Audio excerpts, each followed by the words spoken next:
Guys একটা জিনিস দেখেন যে আগের আমার একটা ভিডিওতে দেখেছিলেন আমার কিং কবুতর ছিল এখানে এক জোড়া, ওই ঈগল খেয়ে ফেলছে। ওই দেখেন ঈগলগুলা মানে আকাশে, মানে রোদের কারণে দেখা যাচ্ছে না, কিছুটা দেখা যাচ্ছে।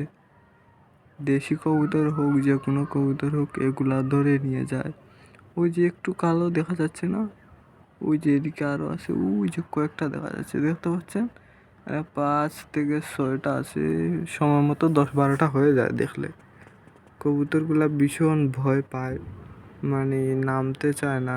একটু পর পর ক্ষুধা বেশি লাগে, কি করবে, নামতে তো হবে। ওই যে এখানে উপরে থাকে সব সময়, কিন্তু এখানে এখন খেতে নামছে। গিরিবাজ এগুলা ধরে, আমি গিরিবাজ যখন আনি না, ওই ধরে নিয়ে যায়। বিলাই নাই, ওই ইগলগুলোই ছাদ থেকে ধরিয়ে নিয়েছে যায়। আপাতত এই দুইটাই, 2-3টা আছে, 2টা ছিল, একটা বাচ্চা দিয়েছে। দোয়া করবেন আসলে।